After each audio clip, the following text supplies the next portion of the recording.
అదరగొట్టే కారం రంగు రుచి ఆచి కారం పొడి. ఆంధ్రప్రదేశ్ పర్యాటక రంగం కొత్త పుంతలు తొక్కుతోందని అంతర్జాతీయ ప్రమాణాలతో లగ్జరీ హంగులతో సరికొత్త పర్యాటకాన్ని అందుబాటులోకి తీసుకొచ్చింది. పర్యాటకులకు మరపురాని అనుభూతులను పంచేందుకు 5 భారీ విలాసవంతమైన పడవలను సిద్ధం చేసింది. కేరళ తరహాలో హౌస్ బోట్లను కృష్ణానదిలో ఆవిష్కరించబోతోంది. దీనిని ఆవిష్కరించడానికి సీఎం చంద్రబాబు విచ్చేయనున్నారు. దీనికి సంబంధించి మరిన్ని వివరాలు మా ప్రతినిధి సుమా అందిస్తారు. హౌసింగ్ బోర్డు విహరించాలి అంటే కేరళ వెళ్ళవలసిన అవసరం లేదు. బ్యాక్ వాటర్ ని కూడా చూడాలి అంటే మాత్రం సుదీర్ఘ ప్రాంతాలకి వెళ్లాల్సిన అవసరం లేదు. ఏపీ టూరిజం అథారిటీ వారు సరికొత్తగా కొత్త పుంతలు తొక్కుతూ పర్యాటకులను ఆనందించే విధంగా అయితే కొత్త నేపథ్యంలో ఇప్పుడు ప్రైవేటు సంఘంతో మమేకమయ్యి ఏపీ టూరిజం కి సంబంధించిన అలాగే ప్రైవేటు సంస్థ ఏదైతే ఉందో కేరళ సంస్థ వైపు నుంచి మరింకోటి ఏంటి అంటే స్మైల్ బోట్ వారిని అయితే వాటర్ స్పోర్ట్స్ బోట్ వైపు నుంచి కూడా సరికొత్తగా అయితే ఇది ప్రవేశపెట్టారు. ఇప్పటి నుంచి ఇది ఏదైతే ఉందో ఆంధ్రప్రదేశ్ పర్యాటక రంగం కొత్త పెంతులు తొక్కుతుంది. అంతర్జాతీయ ప్రణాళికలతో ఆల్టా లగ్జరీ హంగులతో సరికొత్తగా పర్యాటకుల్ని తెరపైకి తీసుకుని వస్తుంది. పర్యాటకులు మరుపురాని అనుభూతులను పెంచే విధంగా 5 విలాసవంతమైన బోట్లు అయితే తీసుకుని వచ్చింది. 5 విలాసవంతమైన బోట్లు ఇప్పుడైతే మనం చూసుండొచ్చు. ఈ రోజు సీఎం చంద్రబాబు నాయుడు దీన్ని అయితే ప్రారంభించనున్నారు. ఈ ప్రారంభిస్తున్న నేపథ్యంలో మొత్తం లగ్జరీ బోట్లకు సంబంధించి కూడా పున్నమి ఘాట్ నుంచి కూడా దీన్ని అయితే ప్రారంభించబోతున్నారు. ఈ పున్నమి ఘాట్ దగ్గర నుంచి 5 బోట్లకు సంబంధించి ఏదైతే బోట్లు ఉన్నాయో ఆ బోట్లన్నీ కూడా 5 లగ్జరీ గదులు అయితే ఉంటాయి. ఈ లగ్జరీకి సంబంధించిన బోట్లకు కూడా సరికొత్తగా అందరూ సుమారు 100 మంది పైగా ఉండే విధంగా అయితే దీన్ని అయితే ఏర్పాటు చేశారు. వీటిని అన్నిటినీ కూడా ఏసీ ఉండే విధంగా కూడా ఏర్పాటు చేశారు. కేరళ సరికొత్తగా ప్రయోగాలకు సంబంధంగా సరికొత్తగా కూటమి ప్రభుత్వం వచ్చి 18 నెలలున్న నేపథ్యంలో ఈ పర్యాటకుల్ని ఆనందించే విధంగా అయితే దీన్ని అయితే ఏర్పాటు చేశారు.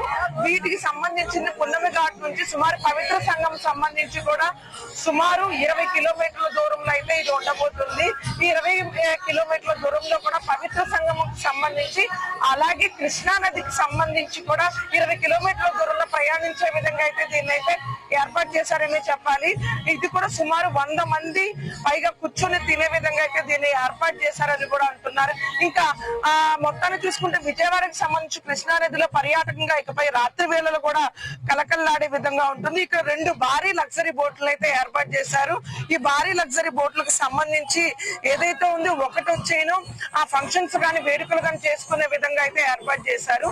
ఈ వేడుకలకు సంబంధించి ఏదైతే ఉందో పర్యాటక సంస్థ వారు సరికొత్తగా అయితే ఏర్పాటు చేశారు. ఈ రోజు నాడు కూడా ఆవకాయ ఉత్సవాలకి సంబంధించి జనవరి 8 నుంచి 10వ తారీఖు వరకు 3 రోజుల నాడైతే జరగనుంది. ఈ జరుగుతున్న నేపథ్యంలో కూడా పర్యాటకాన్ని ఇంకా కొత్త పుంతలు తొక్కే విధంగా పర్యాటకుల్ని ఆనందించే విధంగా కానీ ఈ ఏర్పాట్లు అయితే అంతా చేశారు. ఇది సాంస్కృతిక రంగానికి సినీ పరిశ్రమకి సంబంధించినది పర్యాటకంగా ముందుకు తీసుకెళ్లే విధంగా మన తెలుగు సంస్కృతికి సాంప్రదాయాలకి వేదికగా ప్రపంచ వ్యాప్తంగా ఈ ఏదైతే ఉంది ఆవకాయ ఉత్సవాన్ని అలాగే ముందుకు తీసుకెళ్లే విధంగా కూడా చేస్తున్నారు.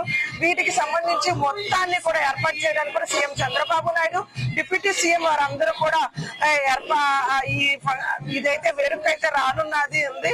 ప్రత్యేకంగా వీటిని కార్పొరేట్ లెవెల్లోకి సంబంధించింది అయితే ఉంది. కార్పొరేట్ లెవెల్ సంబంధించి కూడా ఈ బోట్లు అయితే ఏర్పాటు చేశారని కూడా చెప్తున్నారు. ఇది మొత్తానికి చూసుకుంటే పర్యాటకులను ఆనందించే విధంగా అయితే ఇప్పుడైతే ఇక్కడ 3 బోట్లు అయితే ఓపెన్ చేయబోతున్నారు. అలాగే సూర్యలంకకి సంబంధించిన బీచ్ కి సంబంధించి కూడా అట్లయితే చేశారు. అక్కడ కూడా 2 బోట్లు అయితే ఏర్పాటు చేశామని కూడా అంటున్నారు. ఇంకా పర్యాటకంగా ముందుకు తీసుకెళ్లే విధంగా పర్యాటక శాఖ ఎప్పుడు ముందుంటుందంటూ కూడా కందులు దుర్గేష్ అయితే మినిస్టర్ ఎవరైతే ఉన్నారో కందులు దుర్గేష్ చెప్పడం అయితే జరిగింది. పర్యాటకులు ఆనందించే విధంగా ఇంకా కేరళ వెళ్ళనవసరం లేదు. కేరళ తరహా హౌస్ బోట్లు అయితే ఏర్పాటు చేసిన పరిస్థితి ఇక్కడ నెలకొంది.